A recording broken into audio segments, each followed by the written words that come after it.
Itu mengasihi tanpa syarat. Ini tema yang simple ya, tapi ya sekali lagi ya ini hal yang gampang diomongin tapi susah buat dilakuin.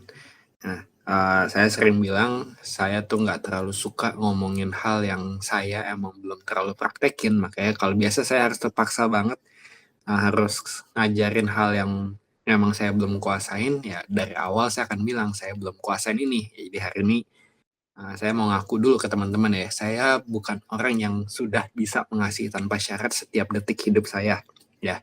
Jadi jangan bilang, "Oh saya cuma ngomong doang," ya kenyataannya emang saya masih belajar soal ini gitu. Saya nggak mengaku udah jadi master di soal ini gitu ya. Nah ini sekali lagi tema yang simple, tema yang umum, ya teman-teman mungkin sering dengar tapi nggak apa-apa, kita ulang lagi aja, dan saya mungkin akan kasih perspektif yang sedikit berbeda dari biasanya, jadi teman-teman bisa renungin juga.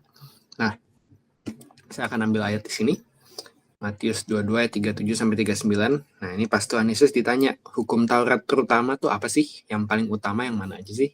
Nah, jawab Yesus kepadanya, kasihilah Tuhan Allahmu dengan segenap hatimu, dan dengan segenap jiwamu, dan dengan segenap akal budimu. Itulah hukum yang terutama dan yang pertama.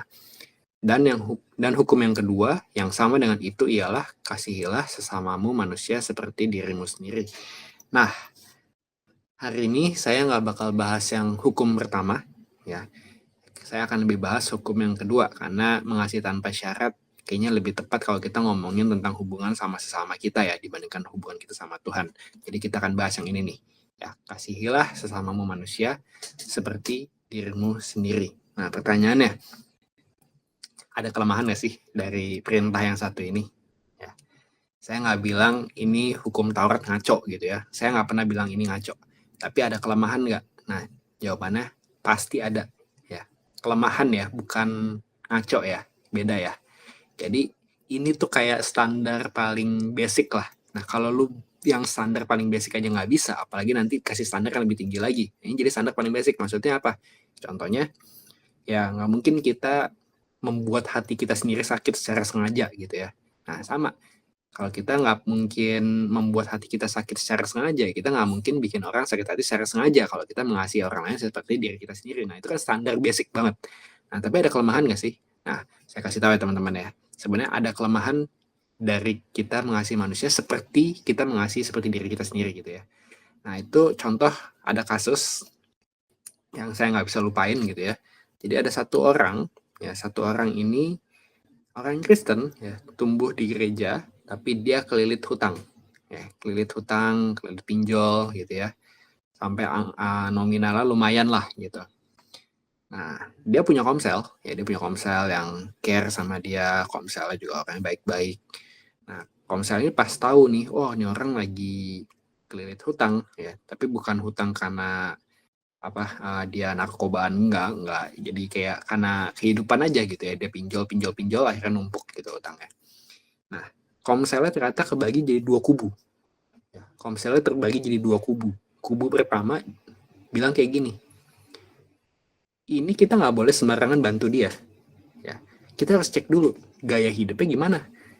Jangan-jangan dia misalnya gajinya cuma 5 juta, maunya belinya iPhone misalnya, ya harus punya iPad, ya makan 50.000 sekali makan gitu, itu kan nggak masuk akal kalau gaji cuma 5 juta. Nah gaya hidupnya gimana, kita harus lidikin dulu gaya hidupnya nih, hedon nggak ya, hedon nggak gaya hidupnya. Nah, baru kita bantu setelah kita beresin gaya hidupnya. Itu kubu pertama. Nah kubu yang kedua bilangnya kayak gini, halah ribet lu ya, kalau lu mau bantu ya bantu aja ya, nggak usah tanya hidupnya kayak gimana gitu macam, kalau mau bantu aja, kenapa sih harus kayak begitu. Nah, salah nggak sih dua-duanya? Nggak ada yang salah ya. Bener nggak yang pertama? Bener ya, karena kalau hidupnya gaya ekonominya nggak diubah ya dia selamanya kan kelilit hutang gitu. Ada benernya? Ada benernya. Nah yang kedua, ada yang bener juga nggak? Ada bener juga. Lo kalau mau bantu orang ya bantu aja, ngapain sih lo harus tahu, oh sebelum saya bantu dia saya harus tahu dulu nih hidupnya kayak gimana nih, kan nggak perlu kayak gitu seharusnya kalau kita mau bantu orang ya, seharusnya. Nah, jadi dua-duanya nggak ada yang salah ya, dua-duanya nggak ada yang salah. Nah tapi menariknya mungkin ya, kalau kita selidikin, kubu yang pertama yang bilang, oh kita harus beresin gaya hidupnya dulu. Nah mungkin dia nganggapnya kayak gitu. Oh kalau saya di posisi dia, saya lagi kesulitan keuangan, saya lagi banyak hutang, saya pengen ada orang yang betulin gaya hidup saya dulu, baru bantuin saya. Nah, mereka mengasihi dirinya itu pengen dibantunya kayak gitu. Nah, kubu kedua mungkin ya kebalikannya gitu ya. Kalau saya di posisi dia, saya lagi kelilit hutang, ya saya nggak butuh dibetulin apa dulu, saya minta bantuan dulu, tolongin saya dulu, saya lagi kesusahan nih. Nah, dua-duanya jadi nggak ada yang salah, ya. Dua-duanya nggak ada yang salah. Nah, tapi, ini kelemahannya di sini. Ya, kita mengasihi sesama kita seperti diri kita sendiri, ada kelemahannya di situ.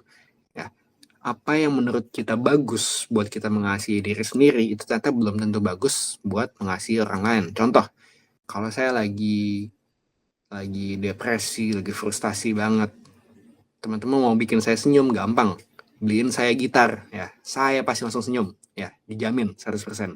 Nah tapi misalnya teman-teman lihat Citeri, misalnya Citeri lagi frustasi banget, lagi sedih banget, terus teman-teman beliin Citeri gitar gitu, yang seneng siapa? Yang seneng pasti saya. Ya, kenapa yang seneng pasti saya? Karena Citeri pasti langsung kasih saya, dia nggak bisa main gitar gitu ya.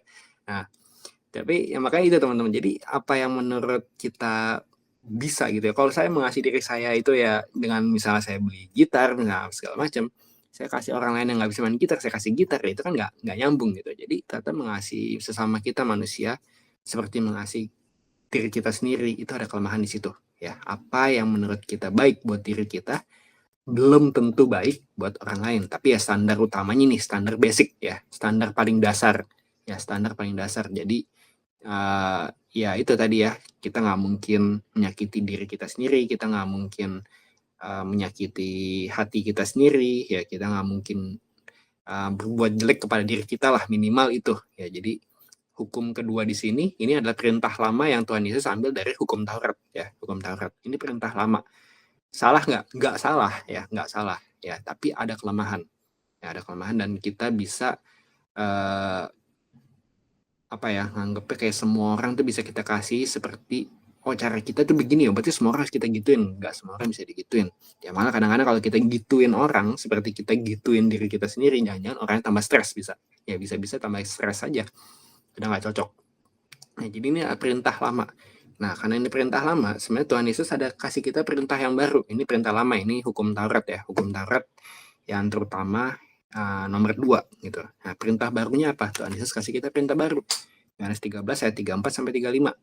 Aku memberikan perintah baru kepada kamu, yaitu supaya kamu saling mengasihi sama seperti aku telah mengasihi kamu. Ya, jadi bukan sama seperti kamu mengasihi kamu sendiri, tapi sama seperti Tuhan Yesus telah mengasihi kamu. Demikian pula kamu harus saling mengasihi.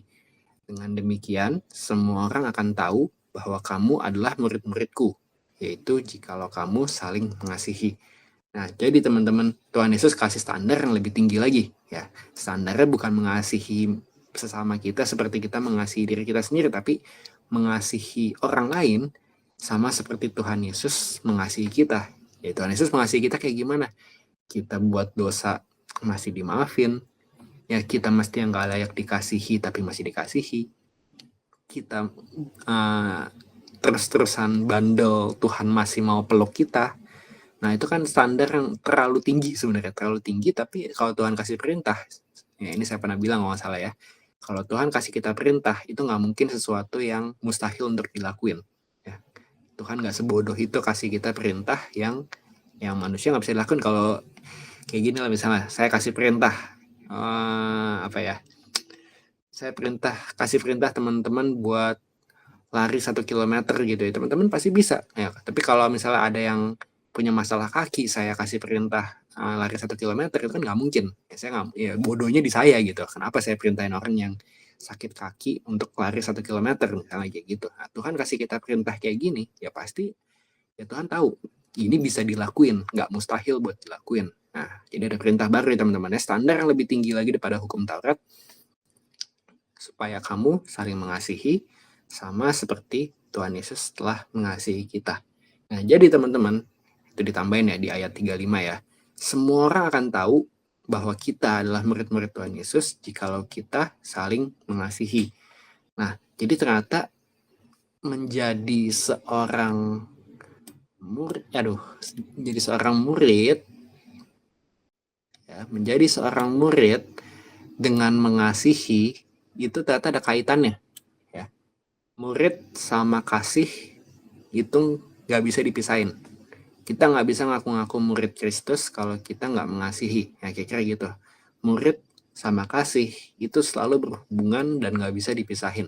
Nah, makanya kalau kita lihat di Galatia 5 ayat 6, sebab bagi orang-orang yang ada di dalam Kristus Yesus, hal bersunat atau tidak bersunat tidak mempunyai sesuatu arti. Hanya iman yang bekerja oleh kasih. Ya. Ini terjemahan baru yang sering kita baca. Tulisannya iman yang bekerja oleh kasih. Nah, sebenarnya kata oleh sini kurang tepat. Ya, kurang tepat. Ini terjemahan aslinya kalau kita lihat di versi Indonesian Literal Translation, ILT namanya, itu jadi terjemahan yang ngambil bahasa asli Alkitab dibikin Indonesia yang benar-benar hampir sesuai dengan bahasa aslinya gitu ya. Di versi ILT bukan iman yang bekerja oleh kasih, tapi iman tetap bekerja melalui, bukan oleh, tapi melalui, ya, melalui kasih. Nah, maksudnya apa? Maksudnya adalah ya iman itu sama kasih itu benar-benar berhubungan, ya, berhubungan. Iman dengan kasih itu berhubungan. Nah, sama kayak kalau Yakobus, teman-teman tahu pasti ya mestinya, iman tanpa perbuatan adalah mati. Nah, jadi kalau kita sambungin iman melalui kasih itu sama ya. Jadi iman tanpa kasih itu mati juga. Ya, ada satu teolog yang bilang kayak gitu. Ya, saya waktu pas dia denger ini, wah lucu ya gitu ya. Baru pertama kali denger gitu. Iman tanpa kasih adalah mati. Karena kalau kita sambungin kayak tadi ya, teman-temannya sekali lagi, di kitab Yakobus kita bisa belajar iman tanpa perbuatan adalah mati. Nah, kalau iman tetap bekerja melalui kasih, kita sambungin dengan perkataan Yakobus, iman tanpa perbuatan adalah mati. Jadi sama, iman tanpa kasih adalah mati. Ya. Jadi kita nggak bisa ngaku-ngaku pengikut Kristus. Ya, kita nggak bisa ngaku-ngaku punya iman tapi kita nggak punya kasih. Ya, itu aneh ya. Kita bisa mengaku mempunyai iman tapi jika tidak ada kasih dalam hidup kita, itu adalah iman yang mati. Jadi balik ke yang perkataan Tuhan Yesus, ya, setiap murid Yesus pasti mengasihi. Nah, jadi murid dan kasih itu nggak bisa dipisahin. Ya, sama. Karena murid itu pasti punya iman, nah makanya orang yang mengaku-ngaku beriman harusnya punya kasih juga dalam hidupnya. Kalau enggak, ya itu iman yang mati berarti ya. Nggak sesuai. Nah, makanya kasih itu sebagai pengikut Kristus ya, mestinya kasih itu terpancar lewat hidup kita ya, sebagai murid, sebagai orang yang ngaku-ngaku orang beriman. Seharusnya kasih itu bisa dilihat bahkan oleh orang-orang yang belum kenal Tuhan. Seharusnya kita bisa lihat gitu ya, nggak cuma kita ngomong, wah aku pengikut Kristus, aku beriman kepada Tuhan Yesus, aku benar-benar seorang murid, aku seorang disciple. Nah, tapi ya ini ada nggak kasih? Kalau nggak, jangan-jangan itu kita bukan murid Yesus, karena murid Yesus ciri utamanya adalah tadi mengasihi. Tuhan Yesus sendiri yang bilang ya. Dan iman yang sejati selalu punya ciri juga kasih. Ya. Mulut bisa ngomong mengasihi sebagai pengikut Kristus. Ya, mulut tuh gampang lah kita ngomong sekali lagi. Ini adalah sesuatu yang paling gampang. Ngomongin kasih itu gampang. Ya, tapi prakteknya itu benar-benar susah. Nah, makanya Paulus juga bilang nih ke Timotius ya, tujuan nasihat itu ialah kasih yang timbul dari hati yang suci, dari hati nurani yang murni, dan dari iman yang tulus ikhlas. Ya, jadi tujuan nasihat, ya maksudnya tujuan khotbah, tujuan kita ngajarin orang, tujuan memuridkan adalah kasih yang timbul dari hati yang suci. Ya, ada kasih yang timbul dari hati yang suci, dari hati nurani yang murni, dan dari iman yang tulus ikhlas. Nah, tetapi ada orang yang tidak sampai pada tujuan itu. Tujuan itu maksudnya apa? Tujuan itu ya ini. Ya. Tujuan di sini nih. Tuh. Ya. Ada orang yang ngajarin orang, ada orang yang khotbah, tapi ternyata ada yang tidak sampai pada tujuan sejatinya, yaitu kasih itu. Nah, dan yang sesat dalam omongan yang sia-sia. Nah, ini halus ya. Omongan yang sia-sia ini halus sekali bahasa Indonesianya, tapi sebenarnya bahasa aslinya itu lumayan apa ngomongnya, lumayan nyablak gitu mestinya ya. Itu bahasa aslinya tuh lebih ke bebel, BABBLE. Bebel tuh artinya apa? Bebel tuh artinya ngoceh ya, ngoceh. Random talk. Random talk tuh tahu ya teman-teman, ngomong asal-asalan, random talk. Atau khotbah yang sia-sia lah gitu ya. Atau sebenarnya bahasa aslinya tuh kalau nggak salah bahasa Yunani lebih ke apa ngomongnya ya. Bahasa Inggrisnya tuh vain jangling. Bahasa Indonesianya apa itu ya? Gemerincing yang sia-sia gitu ya. Jadi kalau kita ngajarin orang khotbah atau apapun tapi nggak sampai pada tujuannya, yaitu tujuan kasih yang timbul dari hati yang suci, nah itu sama aja kayak gemerincing yang sia-sia, omong kosong ya, omong kosong, random talk, ngoceh doang ya, berisik lah gitu ya, kayak kalau bahasa gaulnya bacot gitu ya, bacot doang nih orang nih, nah gitu, kayak gitu kira-kira mestinya. Nah sekali lagi teman-teman, ini saya pernah ngomong gitu ya, kalau nggak salah sering lah saya cerita, tapi nggak apa-apa saya ulang lagi sekali lagi aja. Omong kosong itu bahasa Inggrisnya, supaya saya nggak ngomong kasar saya eja aja, BULLSHIT ya. Apa hubungannya ya, BULLSHIT itu kan sebenarnya bahasa Inggrisnya kotoran sapi jantan. Nah apa hubungannya kotoran sapi jantan dengan omong kosong? Jadi ternyata ada filosofinya, itu bukan bahasa kasar ya, itu bukan bahasa kasar. Jadi filosofinya itu adalah, waktu itu ada ayam yang pengen manjat pohon. Nah, terus datanglah si sapi jantan ini ngomong ke ayam, kalau kamu mau kuat manjat pohon, kamu harus makan SHIT-nya saya, kotorannya saya, gitu. Nah, akhirnya ayam ini percaya, dia makan, wah kayak badannya tambah kuat, dia manjat pohon, sampai berapa tingkat, jatuh, gitu ya. Besoknya, wah kayak aku bisa nih, kalau aku makan lebih, aku bisa naik lebih tinggi nih. Dia makan lagi, akhirnya benar naik ke pohon yang lebih tinggi lagi. Nah, terus-terusan diulang, makan naik lebih tinggi, makan naik lebih tinggi, makan naik lebih tinggi, sampai akhirnya dia sampai di puncak pohon. Dan karena ayam udah sampai di puncak pohon itu ya, dia kelihatan sama pemburu, dan pemburu ini tembak dia, bang, ayamnya mati dan jatuh gitu ya. Nah, inti ceritanya apa? Inti ceritanya adalah yang namanya BULLSHIT, kotoran sapi jantan, itu bisa bikin kita naik, tapi hanya untuk membuat kita ujung-ujungnya jatuh dan mati gitu ya.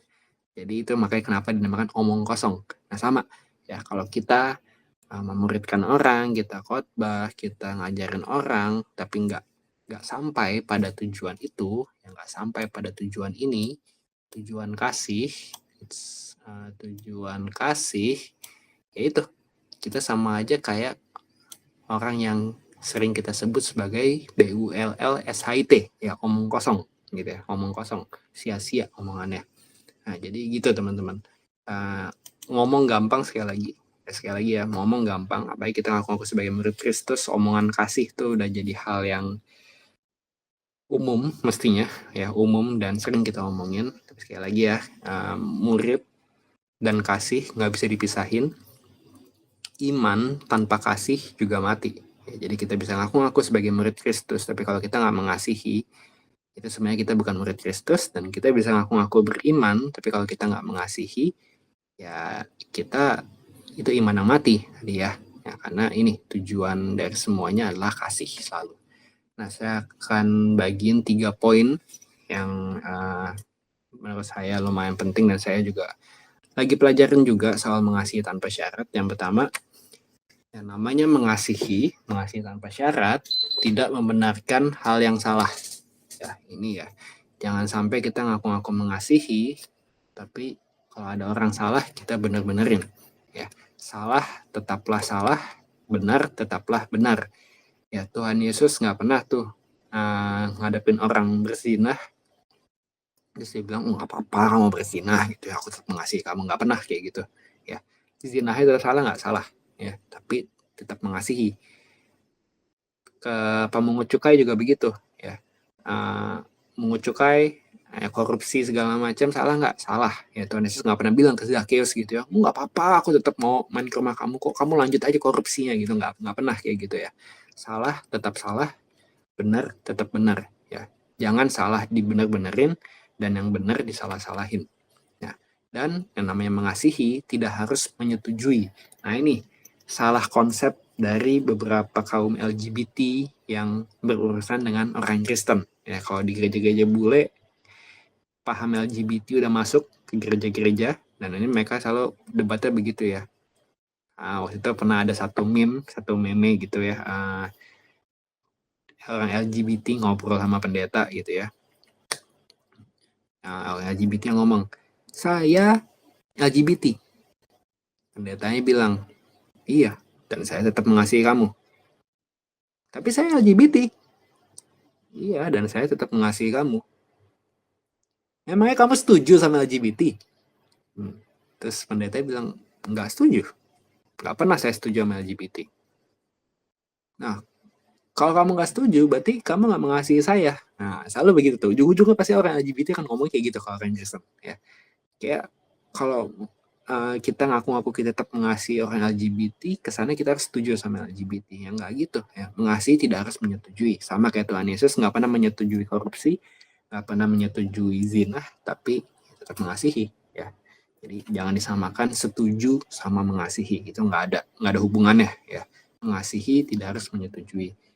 Karena kasih dan kebenaran harus berjalan bersama-sama. Ada satu tokoh di Alkitab yang dikenal banget secara tradisi gereja, ya nggak ada di Alkitab sih, ada sih di Alkitab sebenarnya, tapi ada beberapa cerita yang ada di Alkitab, yaitu Rasul Yohanes. Rasul Yohanes ini adalah orang yang di antara semua rasul-rasul Tuhan Yesus, dia terakhir kali mati di dunia ini gitu ya. Dia terakhir kali, jadi yang semuanya udah pada mati, dia sendiri doang masih hidup tuh. Nah, dia ini pernah diundang untuk untuk berkhotbah gitu ya, diundang berkhotbah ke jemaat-jemaat yang udah ada gitu. Rasul Yohanes legend kan ya, wah ini orang yang pernah ketemu Tuhan Yesus, pernah jalan sama Tuhan Yesus, legend dia. Dia diundang khotbah di jemaat-jemaat itu. Setiap kali khotbah dia cuma ngomong kayak gini, menurut tradisi gereja ini ya, anak-anakku, kasihilah sesamamu. Udah, titik. Gak pernah yang ngomong yang lain gitu. Diundang kemana lagi, anak-anakku, kasihilah sesamamu. Udah ngomong gitu doang gitu. Sampai pernah ada yang tanya, kok lu khotbah gitu doang sih? Ya, gak yang lain gitu, apa kek? Nah, terus Yohanes bilang kayak gini, ya karena kalau kita udah mengasihi, ya itu udah cukup. Mau apa lagi gitu. Ya benar gitu ya. Inti kekristenan itu kan mengasihi Tuhan, mengasihi sesama kita. Kalau kita bisa mengasihi sesama kita benar-benar kayak Tuhan mengasihi mereka, itu udah inti kekristenan gitu. Itu pasti jadi berkat, itu pasti nginjil gitu. Jadi Rasul Yohanes adalah orang yang penuh kasih ya, selalu mengajarkan kasih dan penuh kasih. Nah, tapi dia juga orang yang penuh kebenaran ya. Kita bisa baca surat-suratnya, kitab Wahyu segala macam, kitab Yohanes. Nah, tapi dia ini pernah, menurut tradisi, sekali lagi ini nggak ada di Alkitab, menurut tradisi gereja, jadi dia pernah masuk ke satu permandian di zaman itu, masuk ke satu permandian, tiba-tiba pas dia lagi di permandian itu ada penyesat yang lumayan terkenal. Nah, penyesat yang lumayan terkenal pada zaman dia, penyesat yang selalu ya penyesat lah gitu. Jadi perkataan firman Tuhan disesatin gitu, disesatin sama dia. Nah, penyesat ini datang ke permandian itu, ketemu Yohanes. Yohanes langsung keluar. Gitu. Yohanes langsung keluar, terus dia bilang, hati-hati, jangan sampai nanti permandian ini runtuh karena Allah menghukum si penyesat ini. Gitu. Ya mungkin kesana agak harsh kali ya, tapi ya itu, ya menurut tradisi gereja terjadi seperti itu. Gitu. Nah, saya sih bilang ya nggak ada salahnya juga, toh dia juga nggak ngomong kasar, dia nggak mukul, nggak buat dosa juga, dia cuma ngomong ya ada benernya juga. Makanya kita harus hati-hati kalau kita ngajarin firman Tuhan, jangan sampai ngaco gitu ya. Jadi dia adalah orang yang mengutamakan kasih tapi juga menjunjung tinggi kebenaran ya. Jangan sampai dua-duanya ini dipisahin gitu. Malah kalau teman-teman tahu, ada satu teolog yang pernah bilang, kalau teman-teman baca kitab 2 Yohanes sama kitab 3 Yohanes, 2 Yohanes itu, Yohanes negur seorang ibu yang terlalu mengasihi sampai nggak hati-hati dengan kebenaran dibelokin ya. Ya, jadi di kitab 2 Yohanes, Yohanes negur seorang ibu yang terlalu mengasihi sampai gak terlalu junjung tinggi kebenaran, ya kira gitulah. Nah, lucunya di kitab 3 Yohanes, Yohanes negur seorang cowok yang menjunjung tinggi kebenaran sampai lupa mengasihi. Nah, kebalikannya tuh. Nah, emang menurut psikolog katanya ya, memang yang namanya cowok itu lebih ke logik kan ya, makanya lebih suka ya pokoknya benar ya, tapi kasihnya kurang. Nah, itu saya banget tuh ya. Tapi kalau cewek kebanyakan wah mengasihi tapi kebenarannya kurang karena logiknya emang lebih jalan cowok gitu ya. Nah, itu nggak boleh ya, itu jadi dua-dua seimbang. Nah, makanya lucu ya, Tuhan kasih kita kitab 2 Yohanes dan 3 Yohanes yaitu buat ngajarin kita, oke, kita mengasihi bagus, tapi kebenaran nggak boleh dibelokin. Kita menjunjung tinggi kebenaran bagus, tapi jangan sampai menjunjung tinggi kebenaran tanpa kasih. Ya. Dan sekali lagi ya teman-teman, ngaku mengasihi tapi kita membenarkan perbuatan yang salah itu malah kayak menjerumuskan. Saya paling anti dengan hal ini gitu ya. Itu saya paling anti lah kalau dengar orang yang kalau salah, wah dibilang benar nggak apa-apa gitu. Nggak bisa lah saya sama orang kayak gitu, susah ya. Pokoknya kalau salah ya salah gitu, benar tetap benar. Mungkin kalau dari saya pribadi saya perbaikinnya ya caranya saya aja menyatakan itu gitu, tapi sikap saya selalu saya nggak mau membenarkan kesalahan gitu ya, membenarkan kesalahan. Kita mengasihi orang yang salah betul, tapi kesalahannya jangan kita benerin ya. Sekali lagi, poin pertama, mengasihi tidak membenarkan hal yang salah. Kedua, mengasihi tidak boleh dijadikan alasan untuk berbuat tidak baik ya. Perbuatan yang didasari kasih sejati harusnya bukanlah perbuatan yang tidak baik dan bertentangan dengan firman Tuhan ya. Kasih sejati tidak bertentangan dengan firman ya. Jadi di prinsip Alkitab nggak ada yang namanya Robin Hoodan ya. Robin Hood itu katanya mencuri demi bagiin uang ke orang miskin gitu ya. Mungkin dunia bilang itu hal yang baik gitu kan, dia bantuin orang miskin, juga nyuri juga dari orang kaya. Menurut firman Tuhan mencuri ya mencuri gitu, salah ya salah gitu ya. Jadi kita boleh bilang kita mengasihi, tapi kalau kita bertentangan dengan firman Tuhan itu bukan kasih yang sejati ya, itu kasihan ya, kasih daging gitu, kasih daging. Kasih sejati itu nggak pernah lakuin sesuatu yang bertentangan dengan firman. Dan itu ya, kalau kita didasari kasih yang sejati, harusnya kita nggak berbuat yang tidak baik.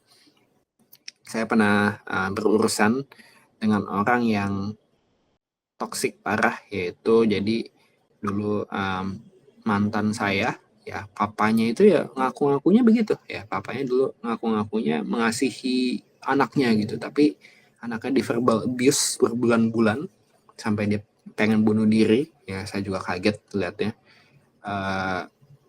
Dari luar terlihat wah keluarga yang Kristen sekali, pendeta sekali, satu keluarga majelis segala macam, tapi ternyata di dalamnya abuse, verbal abuse kenceng, dan ya itu ya ngaku-ngakunya karena sayang anak tapi akhirnya verbal abuse. Nah, itu bertentangan dengan firman Tuhan ya.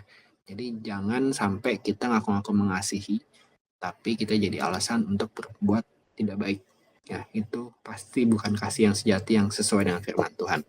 Oke, lanjut. Mengasihi seharusnya berdampak positif, bukan meracuni ya. Mengasihi seharusnya berdampak positif, bukan meracuni. Kasih harusnya menjadi berkat, bukan malah berdampak negatif ya, karena kasih itu mestinya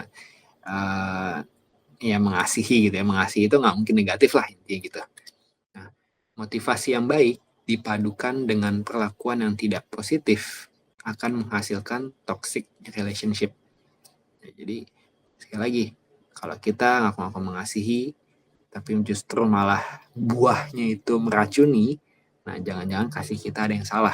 Entah itu caranya mungkin motivasi benar caranya salah, mungkin juga caranya benar tapi apa tadi? Mungkin motivasinya salah tapi caranya benar, tapi mungkin juga caranya salah motivasinya benar. Ya, yang manapun tuh nggak baik lah. Motivasinya harus benar, caranya juga harus benar. Ya, jangan sampai bertentangan itu. Ya,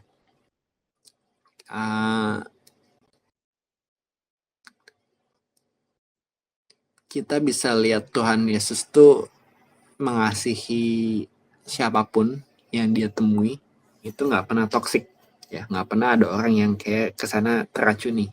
Tapi kan ahli Taurat sama orang Farisi kayaknya sebel banget sama Tuhan Yesus tuh. Nah itu beda ya teman-teman ya, beda ya. Kita ngomong itu tetap harus yang sekali lagi benar harus benar, salah tetap salah. Jadi jangan sampai kita mengkompromi kebenaran hanya karena kita mau kayak berdampak positif. Oh kalau kita ngomong yang benar nanti dia pasti nggak seneng. Wah dampaknya nggak positif, nggak gitu juga gitu ya. Saya pernah berurusan, bukan saya sih, lebih tepatnya saya dan teman-teman pastoral gitu pernah berurusan dengan anak yang dulunya luar biasa ikut Tuhan, luar biasa gitu. Cuma karena pacaran sama orang yang kurang oke, ya pacaran dengan orang yang kurang oke, akhirnya kayaknya jadi nggak jelas gitu. Sampai sekarang saya lihat dia juga kayaknya kok hidupnya makin lama makin begitu ya gitu ya. Dulu katanya ngaku-ngakunya oh saya terpanggil di sini gitu, tapi ya makin jauh dari Tuhan saya lihat ya, nggak tahu ya. Nah, tapi waktu itu juga aneh lah, standarnya aneh lah. Jadi punya standar-standar yang aneh. Saya dengerin dia juga kayak bingung gitu ya. Bukan cuma satu orang, jadi dua orang lah yang tiga lah, tiga di hidup saya itu saya pernah ngalamin tiga gitu. Ada satu orang yang cowoknya pernah bilang kayak gini, ngomong sama saya tuh cowoknya ya gitu, dia bilang kemarin tuh si calon istri saya bilang kayak gini ke saya. Ini cowoknya yang ngomong ke saya ya, ini jadi ceweknya yang dekat sama saya gitu.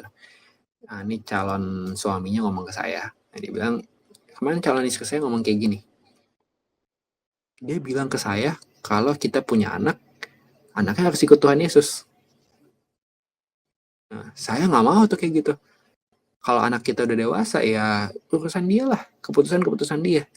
Dan saya dengar juga, aduh kok begitu ngomongnya ya gitu. Terus kan tapi saya takut salah dengar ya. Saya takut salah dengar, saya pastiin ke orangnya, benar gak sih dia ngomong kayak gitu? Iya gitu.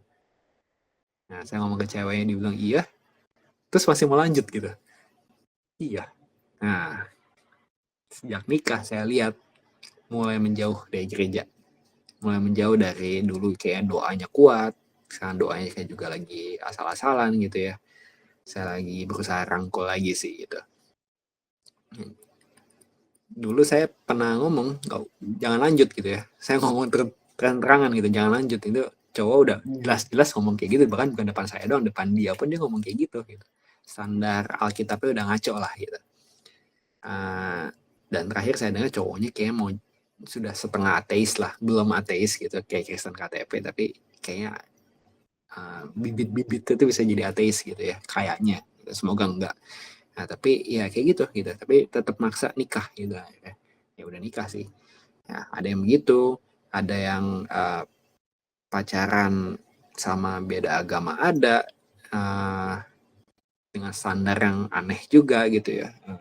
Saya nggak tahu teman-teman punya kepercayaan apa, tapi yang jelas menurut saya pacaran beda agama tuh nggak pernah berujung baik. Dan buat apa gitu ya, kalau kita ngaku-ngaku cinta Tuhan, mestinya ya orang yang kita tertarik itu ya orang yang cinta Tuhan juga. Nah, makanya kalau saya sejak itu ya saya lihat orang yang katanya cinta Tuhan tapi pacarnya nggak cinta Tuhan, saya udah kayak berarti ini nggak cinta Tuhan banget gitu ya. Karena nggak mungkin orang yang cinta Tuhan tertarik sama orang yang nggak cinta Tuhan ya. Itu udah kayak hukum alam gitu ya, yang nggak perlu kita paksain ya kayak gitu teman-teman. Jadi soal kayak pacaran gitu, kalau kita takut ngomong karena takut toksik gitu ya, sebenarnya mungkin lebih ke caranya aja ya. Saya dulu mungkin juga cara saya ngomong kurang baik sih ya, karena saya orang nyablak banget. Tapi Yang jelas jangan sampai kita kayak membenarkan itu aja ya. Justru kalau kita nggak ngomong apa-apa, kita bilang ya udah, aku nggak mau komen deh, ya terserah kamu gitu. Aku nggak mau bilang itu benar atau salah, terserah kamu aja. Jangan-jangan itu awalnya kita mikir kita nggak mau toksik gitu ya, kayak maksa-maksa orang, tapi justru itu toksik. Kenapa kita kayak malah menjerumuskan mereka makin makin meluncur ke jurang gitu kan, kesannya begitu. Jadi hati-hati. Nah, ini saya juga belajar banget nih makanya.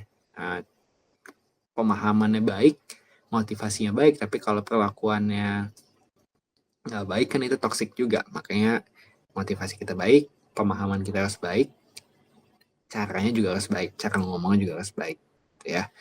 Jadi gitu teman-teman. Jadi mengasihi tanpa syarat, satu, tidak membenarkan hal yang salah, ya. Jangan pernah benar-benarin hal yang salah. Salah adalah salah, benar adalah benar, tidak boleh dijadikan alasan untuk berbuat tidak baik, dan seharusnya berdampak positif, bukan meracuni, ya.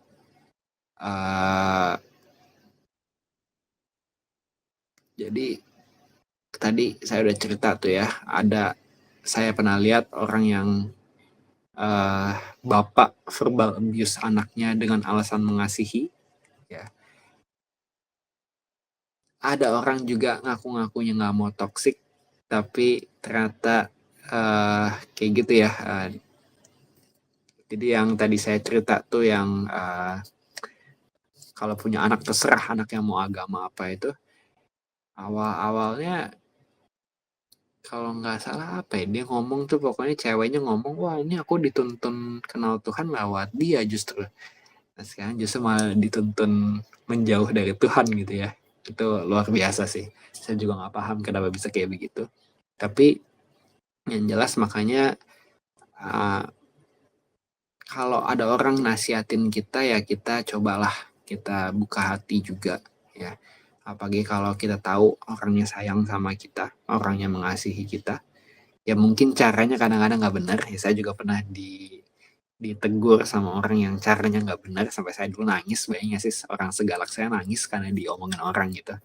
Uh, Caranya nggak benar tapi isinya benar gitu ya, isinya benar, saya harus akuin isinya benar, cuma saya nggak suka caranya aja ya gitu.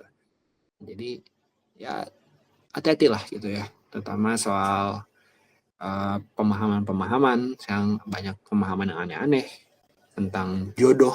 Nah itu jodoh saya udah ketemu banyak banget yang ngaco-ngaco gitu ya, sampai akhirnya udah nikah lagi ya, nikah dan makin parah gitu hubungan sama Tuhannya. LGBT, ya, orang LGBT sekarang makin dahsyat ya, makin dahsyat, bisa memelintir Alkitab dengan begitu rupa tanpa mau dibilangin lagi ya.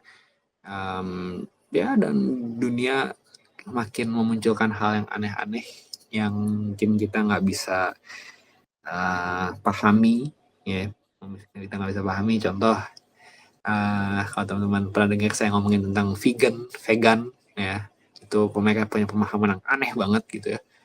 Terus pacaran beda agama itu juga bisa pakai ayat Alkitab gitu ya, saya juga lupa tuh pakai ayat Alkitab apa, tapi aneh lah pokoknya, nggak jelas banget gitu. Atau yang masih abu-abu, daerah abu-abu tuh ya, rokok, narkoba, ada yang bilang rokok sehat, dan ternyata kebukti secara medis rokok itu sebenarnya ada sehatnya, cuma ya ada nggak sehatnya juga, itu racun basically ya. Nah, itu ya aneh-aneh lah pokoknya sekarang. Jadi jangan sampai teman-teman, terutama kalau sekarang kan soal itu ya, LGBT, pilih jodoh, ya banyak orang sekarang ngebet pengen punya jodoh, akhirnya jadi melakukan hal yang aneh-aneh,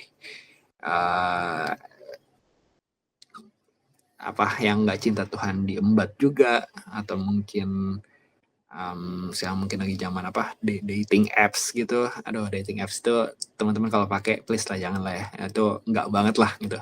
Cuma orang-orang yang apa yang ngomongnya ya, kayak ngebet banget nikah gitu ya yang pakai begitu. Jadi kalau teman-teman pakai itu saran saya jangan ya, karena itu ya saya akan ngomong terserah aja, itu hal yang bodoh untuk dilakuin buat pakai dating apps ketika kita katanya percaya rencana Tuhan ya, dan itu nggak bisa dipercaya juga nama dating apps ya. Profil pasti dibagus-bagusin ya, profil dibagus-bagusin, Ya, kita kenal 3 tahun orang aja secara deket aja, itu mungkin kita belum kenal sepenuhnya, apalagi lewat online gitu. Jadi kalau bisa sih ya janganlah gitu ya. Narkoba, rokok segala macam ya janganlah gitu ya. Oke, kalau kita dikasih nasihat apa, cobalah gitu. Saya juga lagi di apa? Lagi diproses juga gitu ya dengan hal-hal yang menurut saya kayak harus begini nih, tapi saya ditegur nggak begitu gitu ya. Belajarlah kita terima masukan ya, terutama untuk orang-orang yang mengasihi kita. Kalau orang-orang yang mengasihi kita kasih masukan, cobalah itu ya. Kebanyakan kita akan menganggap orang yang nggak setuju sama kita, sekali lagi ya, orang yang nggak setuju sama kita berarti toksik, nggak gitu ya. Jadi jangan sampai kita begitu. Kalau ditegur, cobalah buka hati ya. Terutama sama orang yang memang terbukti mengasihi kita. Terakhir, 1 Yohanes 4 ayat 19, alasan kita mengasihi adalah karena Allah lebih dahulu mengasihi kita. Minggu ini saya bukan minggu ini, sorry, maksudnya kemarin saya telepon sama seorang coach yang sering bikin seminar. Saya telepon dia jam 10 malam sampai jam 12 malam. Dia setelah kita cerita ya, saya cerita juga, dia cerita juga. Nah, intinya saya banyak kasih masukan gitu ya. Sebelum tutup telepon itu, sebelum saya sempat ngomong thank you, dia bilang ke saya, "Dre, thank you loh."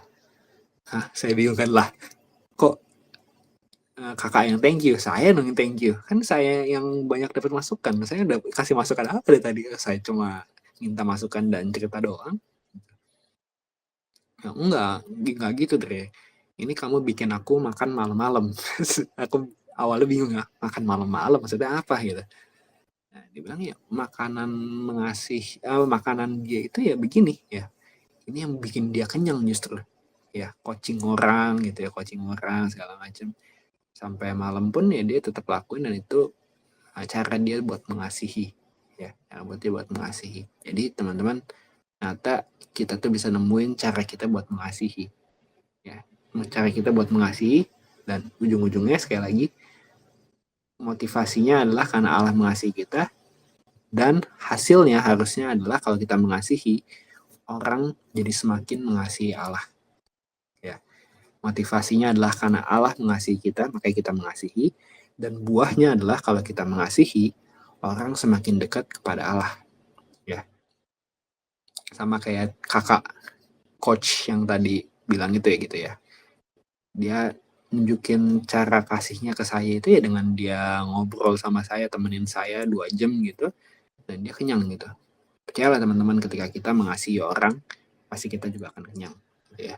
Nah, satu hal yang saya lagi bayangin adalah ketika saya sulit buat mengasihi seseorang, saya harus bayangin kalau saya nggak menunjukkan kasih, orang ini bisa masuk neraka karena saya. Ya, orang ini bisa nggak selamat karena lihat perilaku saya sebagai pengikut Kristus parah gitu ya. Cobalah teman-teman, kalau susah mengasihi, susah mengampuni, susah apapun itu gitu yang melakukan hal positif, cobalah bayangin itu. Jangan-jangan ketika mereka lihat kita susah mengasihi, mereka jadi nggak mau ikut Tuhan lagi, dan akhirnya mereka jadi nggak selamat. Ya. Coba itu mungkin akan membantu teman-teman buat semakin bisa mengasihi, sama seperti itu ngebantu saya. Oke, yuk kita tutup dalam doa. Tuhan, terima kasih Tuhan, hari ini kami belajar tentang mengasihi tanpa syarat. Biarkan kami belajar Tuhan bagaimana jadi serupa dengan Engkau, bagaimana bertindak seperti Engkau, bagaimana berpikir seperti Engkau, bagaimana mengasihi seperti Engkau Tuhan. Tadi kami belajar Tuhan, kami gak mau mengasihi orang lain menurut standar kami, menurut cara kami mengasihi diri kami sendiri, tapi kami mau mengasihi orang lain seperti cara Engkau mengasihi kami Tuhan, cara Engkau mengasihi semua manusia, yaitu tanpa syarat, benar-benar mengarahkan orang kepada Tuhan, ya, bukan mengarahkan orang kepada hal lain, bukan mengarahkan orang kepada kebahagiaan semata, tapi benar-benar mengarahkan orang kepada Tuhan. Biarkan kami belajar Tuhan, karena kami tahu kami sudah dikasihi, maka kami mau mengasihi. Ya, bukti bahwa kami sadar diri kami dikasihi adalah kami mengasihi sesama kami. Maka Tuhan tegur kami kalau ada orang yang masih sulit kami kasihi, ada orang yang sulit kami ampuni, ya kami mau belajar Tuhan, mengingat lagi kasih-Mu kepada kami, dan kami mau mengasihi orang-orang tersebut seperti Engkau mengasihi mereka. Ya, beri kami hikmat juga Tuhan dalam mengasihi sesama kami nggak mau serba memikirkan apa yang menurut kami benar, ya kasih kami hikmat Tuhan supaya kami bisa mengasihi orang sesuai dengan kebutuhan mereka. Kami bisa mengatakan perkataan-perkataan hiburan buat mereka yang sedih sesuai dengan kebutuhan mereka, bukan sesuai dengan apa yang ingin kami perlakukan. Kami bisa membantu kebutuhan-kebutuhan orang sesuai dengan kebutuhan mereka, bukan seperti yang kami merasa kami butuh baru kami lakuin kepada mereka Tuhan. Ya jangan sampai seperti itu Tuhan, tapi benar-benar kami punya hikmat yang dari Engkau supaya kami benar-benar bisa menjawab kebutuhan orang, menemani orang dalam masa sulitnya sesuai dengan kebutuhan mereka, bukan apa yang menurut kami benar, tapi sesuai dengan kebutuhan mereka dan juga pasti sesuai dengan firman-Mu Tuhan. Kami percaya Tuhan Kau akan didik kami lebih lagi untuk mengasihi tanpa syarat, dan kami tahu kami pasti bisa menjadi serupa dengan Kristus dalam segi mengasihi. Dalam nama Yesus kami berdoa dan mengucap syukur. Amin.